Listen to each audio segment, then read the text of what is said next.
नमस्कार पेंशनर्स मित्रों, शीतकालीन संसद सत्र चल रहा है।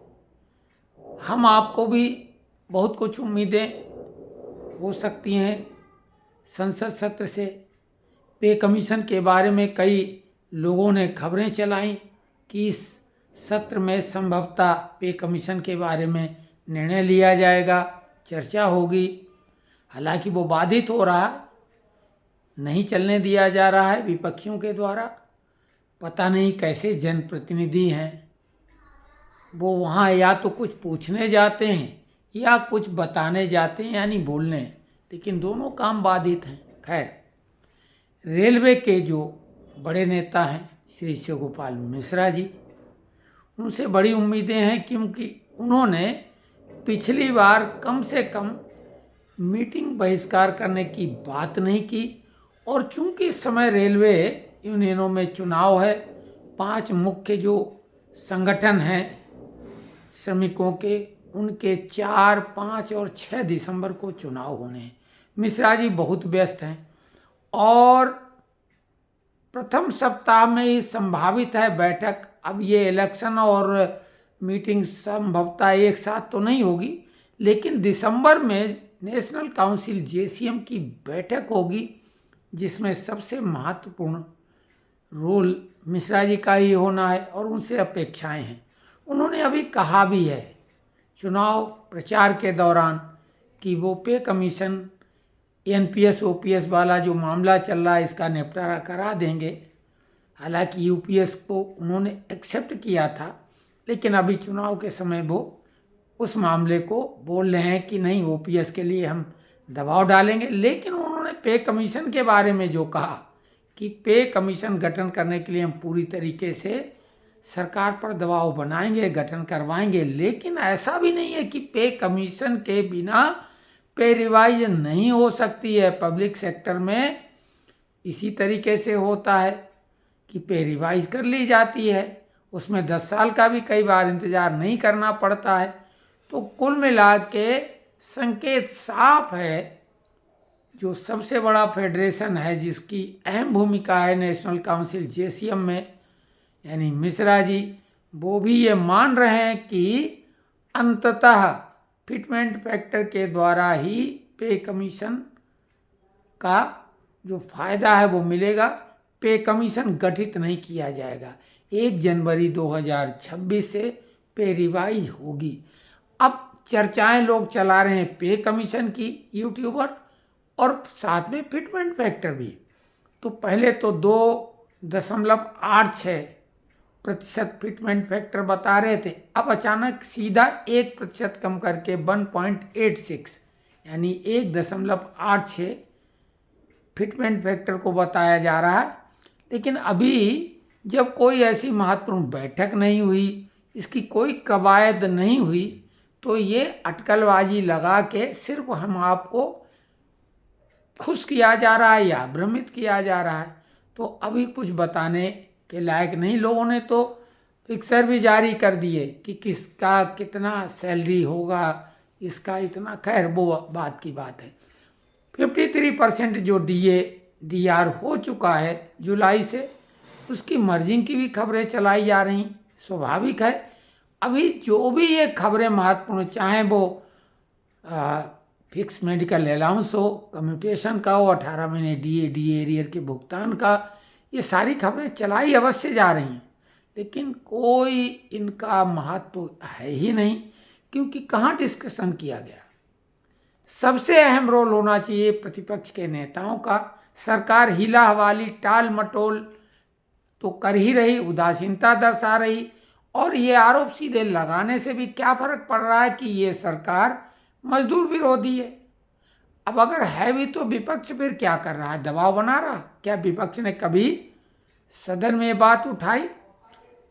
कई चुनाव हो चुके हैं, 5 राज्यों के हुए, लोकसभा के हुए, फिर 2 विधानसभाओं के हुए, अभी 2 विधानसभाओं के फिर हुए।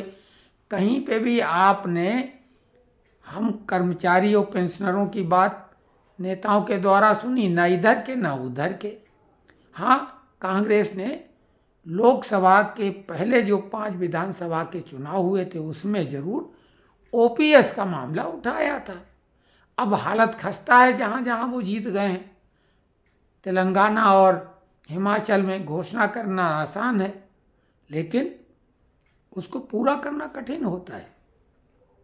चुनाव तो पूरा मुड़ गया है मुफ्त की रेवड़ियों की तरफ। लाडली बहना, मातारी सम्मान योजना, नाम कुछ भी रख लो, फ्री में दिया जा रहा है और वोट लिए जा रहे हैं। खैर, वो हम लोग कर भी क्या सकते हैं। कोसने से भी कुछ नहीं होगा, एफर्ट करना होगा, प्रयास करना होगा। हाथ पर हाथ रखकर बैठने से कुछ तो कोशिश करो। सोशल मीडिया के जो भी प्लेटफॉर्म पर हम अपनी उपस्थिति दर्ज कराते हैं, वहाँ पे कुछ तो कहो, लिखो, पढ़ो, सुनो। जंतर मंतर पर भी धरना दिया जा रहा है, हालांकि उसका भी कोई बहुत असर नहीं होता है। सरकार तो जब कोई बड़ा प्रदर्शन होता है, जो टीवी में गूंज होती है, टीवी वाले कवर करते हैं, तब उसका असर होता है। तो खैर, हम आपको यही बता रहे हैं कि पे कमीशन का भी गठन अभी नहीं होने वाला है, लेकिन संसद का सत्र चल रहा है। सांसद आपके क्षेत्र के शनिवार को पहुंच जाते हैं, इतवार को यानी रविवार को रहते हैं घर पे। प्रतिनिधि मंडल जो भी है पेंशनरों का, और आपको भी बता दें जो वरिष्ठ नागरिक हैं उनको भी साथ में ले लो। वो रेलवे कंसेशन की बात कर लेंगे, भले वो सामान्य नागरिक हैं, कुछ भी क्या उनका प्रोफेशन रहा है, किसान हैं, व्यापारी हैं, कोई भी हैं, उनको साथ में ले जाओ और उनसे कहो कि भाई ये रेलवे कंसेशन वाला भी मामला करो, अपने आप पेंशनरों पे लागू हो जाएगा। साथ में आप जब मांग पत्र बनाएं, उनको लेटर थमाएं कि नेताजी टीवी पे हम देखने को आतुर व्याकुल रहेंगे।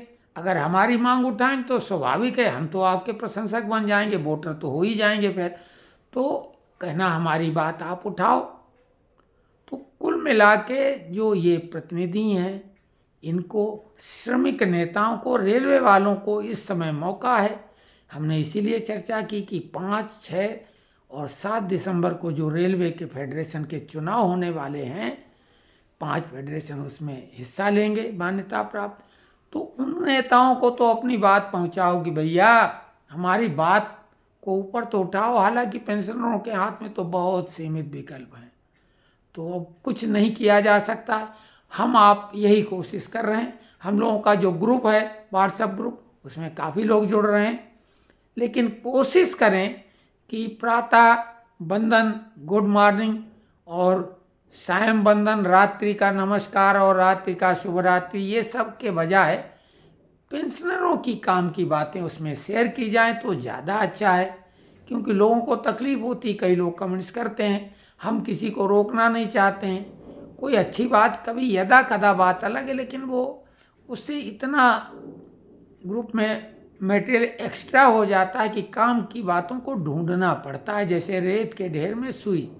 तो हम इसमें भी व्हाट्सएप ग्रुप का लिंक दे देंगे।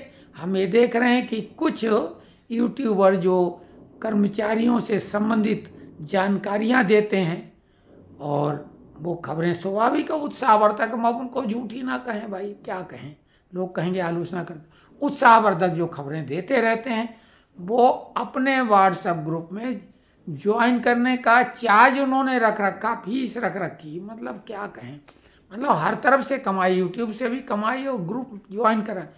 हम लोगों का कोई भी कार्य पैसे से नहीं होना है। हमारे यहाँ न कोई बड़ा है न कोई छोटा है, सब बराबरी के हैं, लिंग भेद भी नहीं है। लेकिन अभी जो ग्रुप में कुछ वर्तमान में कार्यरत महिलाएं जुड़ी हैं, उन्हें सावधान रहने की आवश्यकता है। जो मैच्योर्ड लोग जुड़े हैं, अब उसमें कोई अगर इधर उधर का भी जुड़ जाता है, हम लोग तो नहीं जान पाएंगे कि ये पेंशनर है भी कि नहीं है, ये कोई घुसपैठिया है।